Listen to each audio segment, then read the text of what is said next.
Channel நடத்துகிறார். கன்னி முயற்சியாக கவிப்பாட வருகிறார். அவர்களை இந்த மேடை அன்புடன் வரவேற்கிறது. வாருங்கள் அம்மா.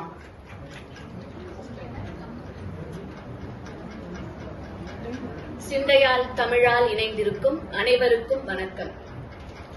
கவிதையின் தலைப்பு என் எண்ணம். என் எண்ணத்தில் பளிச்சிட்ட எண் நீதானே.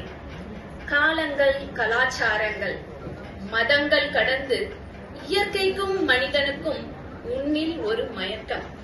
அப்படி என்ன அதிசயம் நீ, அப்படி என்ன அதிசயம் நீ.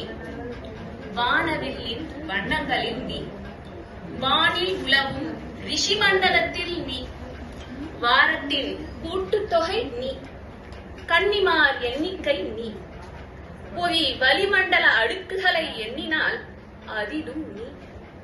அட 7ஆம் எண்ணே, அத்துடன் நின்றாயா நீ. அட 7ஆம் எண்ணே, அத்துடன் நின்றாயா நீ. 7 நாளில் இறைவன் படைத்த உலகில் 7 கண்டங்களையும் 7 கடலையும் 7 அதிசயங்களையும் 7 குதிரைகள் பூட்டிய ரதத்தில் ஏறி உலா வருகிறானா சூரியன்.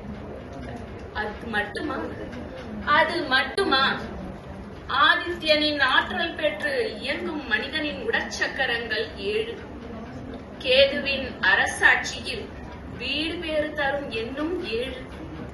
இன்னும் கேளுங்கள் 7இன் பெருமையை, இன்னும் கேளுங்கள் 7இன் பெருமையை.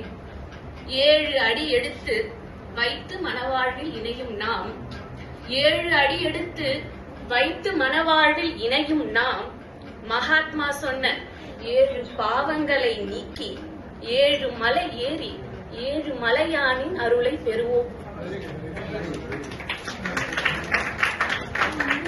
7ஆம் அவதாரமான ராமனின் வழி நடந்து 7 பிறப்பை நீக்குவோம். இன்னும் உண்டு 7இன் பெருமை. நேரம் கருதி இத்துடன் நிறைவு செய்கிறேன். நன்றி.